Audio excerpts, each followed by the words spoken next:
Welcome friends to Gold Making for Casuals. This is where we talk about gold making in World of Warcraft, but in the most laid back and chilled way possible. So as a disclaimer, I am not a world-class gold maker. These tips and tricks are not going to make you millions and millions overnight, but they're pretty easy, they're pretty accessible.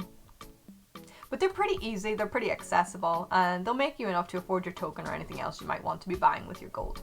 I may go out 1 million gold a month, give or take. I play on a single realm, barring a few pet auctions I post on a side realm, but they don't count into that 1 million gold. I don't spend much time farming. I don't farm materials. So yeah, I don't invest a terrible amount of time, and I still manage to make 1 million a month. So as for what I do, that's why we're here, right? That's why we're here. So hopefully I'm going to be able to help you guys set up a system where you guys can make, roughly about the same. There's no reason why you wouldn't be able to make the same as that every month, honestly. I don't do anything super special. So last time we talked about gold making routines, which is the core, the backbone. If you have a routine, if you're doing those things every single day, you will be making gold. It might not be buckets and buckets and buckets, but you will be making gold steadily, and it will be building up. And if you have a routine, it's much easier then to keep those things going and to not let them slip.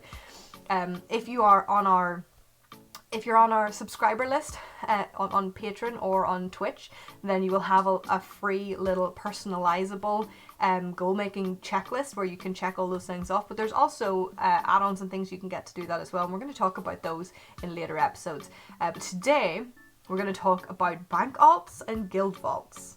I love how that rhymes. Don't expect them to always rhyme, but I love how that one rhymes. Bank alts and guild vaults, so let's do it.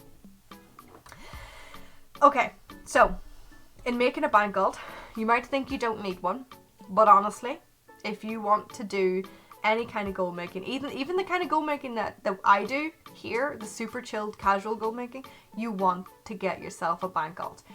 If for no other reason than so that your chat is not constantly spammed out. I'm a role player, so I cannot sell auctions on a character that I role play on, because if you happen to be role playing when all your auctions start expiring, you're not reading anything in your chat box. That's it, it's gone. It's a disaster. So even if not, it also it helps to have a character to send things to. It helps to be able to set up mailing operations and TSM, which we're going to talk about in a minute, to be able to just get everything out of your bag. So when you're on your main, you can just go and do your stuff. You don't have to stop and clear bags and do this and do that. It helps to have a central hub, and it helps to have storage on that central hub for bits and pieces that we're going to talk about later. So if you want to do any kind of gold making in any kind of scale, I seriously recommend getting a bank alt and getting a guild vault. To make a bank alt, then you need to consider the class, the race, the level, and the location. Some of those might sound dumb to consider, but here's why. The location is the most important one, right? So you might not think about it overly when you even if you're thinking about a bank alt, you might not think about location, but some auction houses are better than other ones. There is a hierarchy of the auction houses. Consider how busy certain areas are. Like if you're in Stormwind Trade District or Ogrimar's Central Valley of Strength, then it can get busy, and more so it can be raided by the other faction, and your auctioneers can be killed. So bear that in mind. If you want to go for those more public, more busy ones, they can also be a bit of a hindrance because of other things that could be going on there. Another thing you want to consider is how close is the mailbox to your chosen auction house.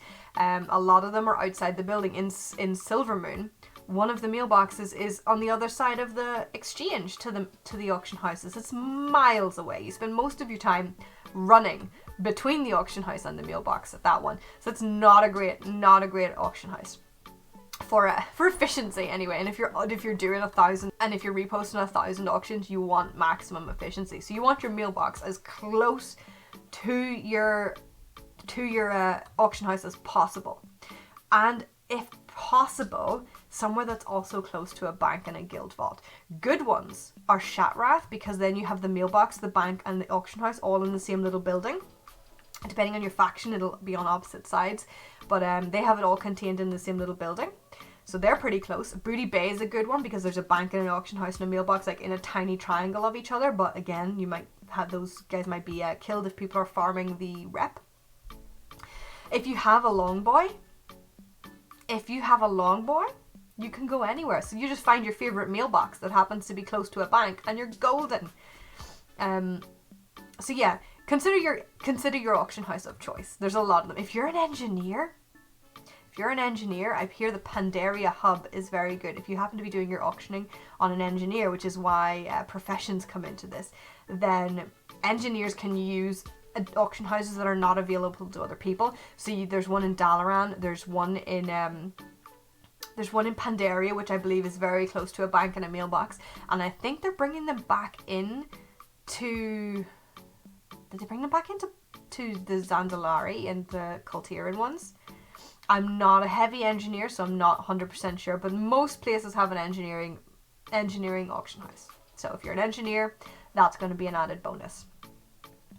If your bank gold is purely that, they're made to sit in the city and use the auction house, then the level might not be overly important. But if you do have a long boy, they're going to need to be a certain level to actually use that, so you might want to consider that. Maybe roll one of the allied races or the death knights that are slightly higher, get yourself a bit of a boost up so you can use your mount.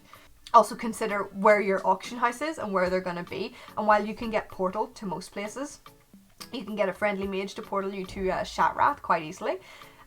You might want to consider your level and you should be safe enough in Shattrath, but for example Booty Bay could be interesting if people come down raiding those guys, I don't think you can portal to Booty Bay, so you'll have to run a stretch of that, so you have to consider that when you're considering level. Is a level 1 going to be able to run to Booty Bay? Things like that. Consider those things when you're considering level, right? If you want them to be able to use your mounts, like your transmog mount and your longboy mount, they're going to need to be the right level to use mounts. So level could play a part.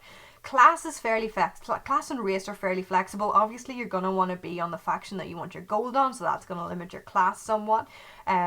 Some classes have certain ratios, like goblins get things cheaper. I believe the Nightborn have like a mailbox cantrip and things. Goblins also have that ogre that allows them access to their bank and things like that, I believe. So consider your class and your race. Some of them have handy little knickknacks that could be useful for a bank gold character to have. As for a class, movement speed abilities, druids are always good for those kind of things. You know, if you want to zip between your mailboxes and whatever, super fast. Think about the different things those classes have and those races have, and which ones apply to you. Which one do you think will be most beneficial to you? Do you need the levels? You know, so you're rolling a certain race to get a certain allied race to get those extra levels, etc., and that'll limit your choices then. Just pick your best out of the bunch, but they're worth considering. So then professions, bags, and banks are the next thing you need to consider when you're making your little bank gold. Big bags are a given. I feel like that goes without saying. I'm not going to spend too much time going over it, but the bigger your bags are, the more things you can get from your mailbox to the auction house in a single run. That is the goal. That is the goal. You're going to want that. Biggest bags you can get, you will not regret it.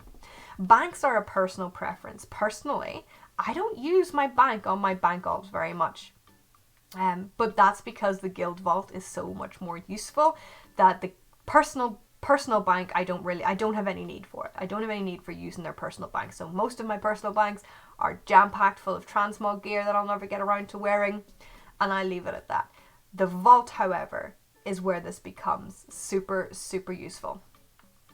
But if your guild vault, if having a guild vault is not on the cards for you, if that's not something you want to do, if that's not something you can do, then definitely get your bank sorted out, get it cleared out, get it nice and empty, get your bags, slots all bought, and get nice big bags in there so that you have your space maximized as much as possible.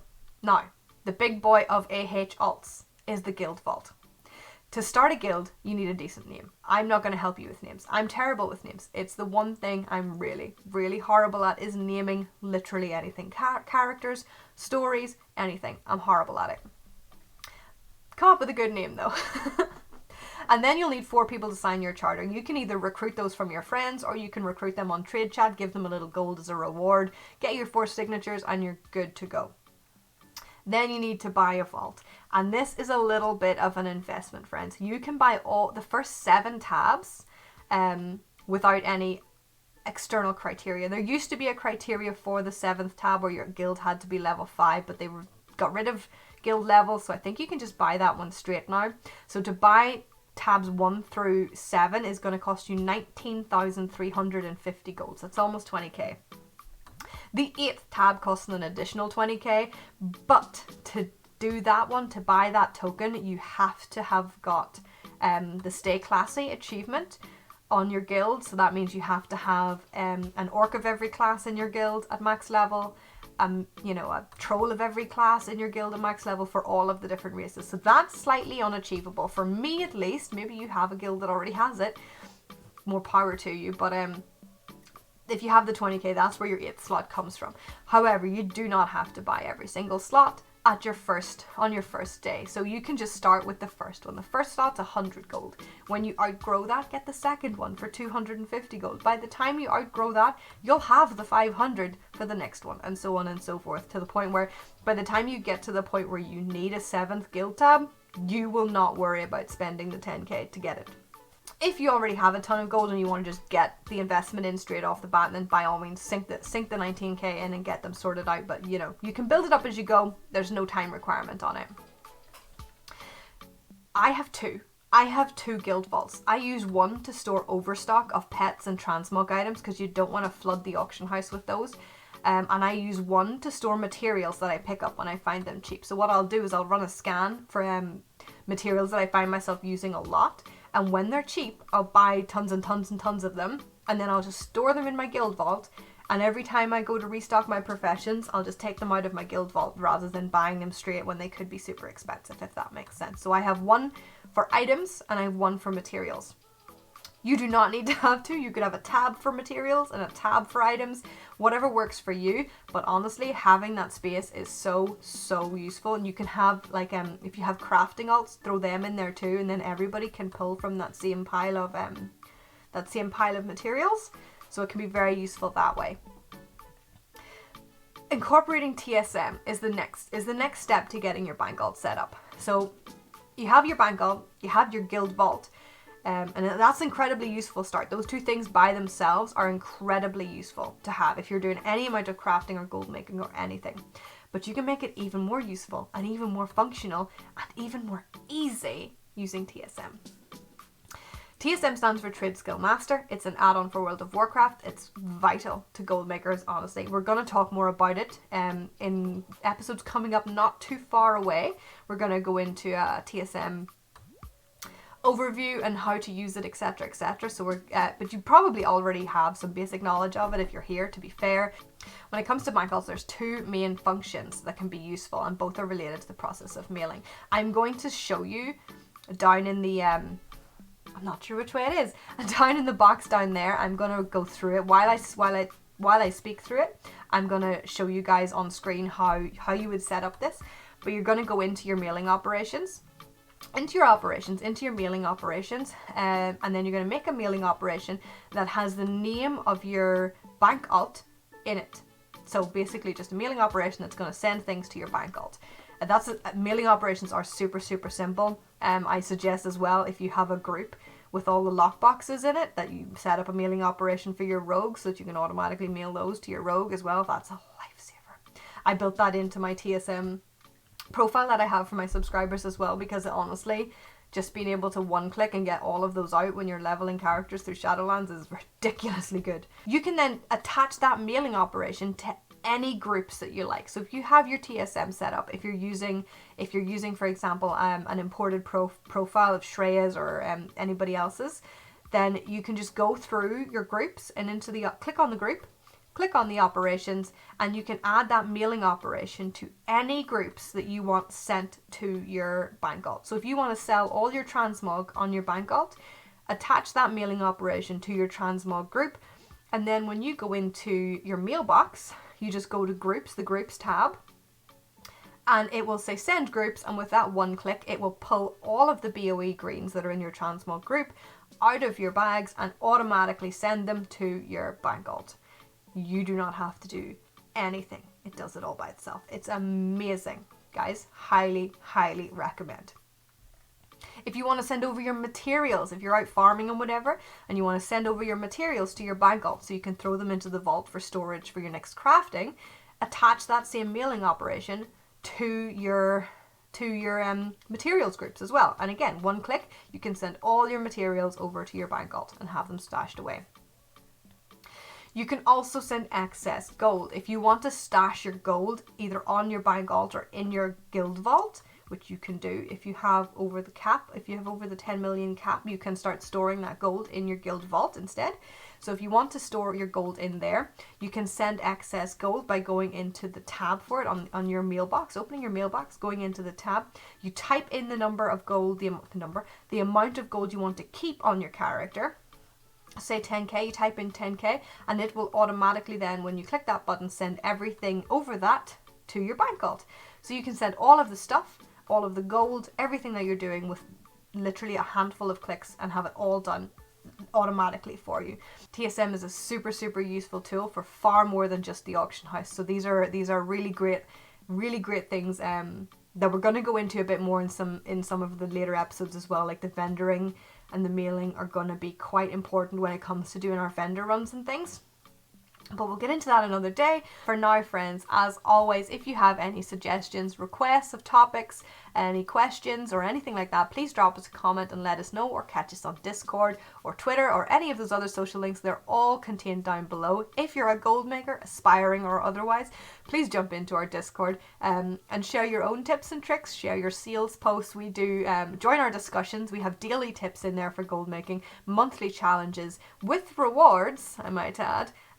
This year is our new thing. So there's lots of fun stuff going on there. All the links again are down below, friends, and I will see you next time. Until then.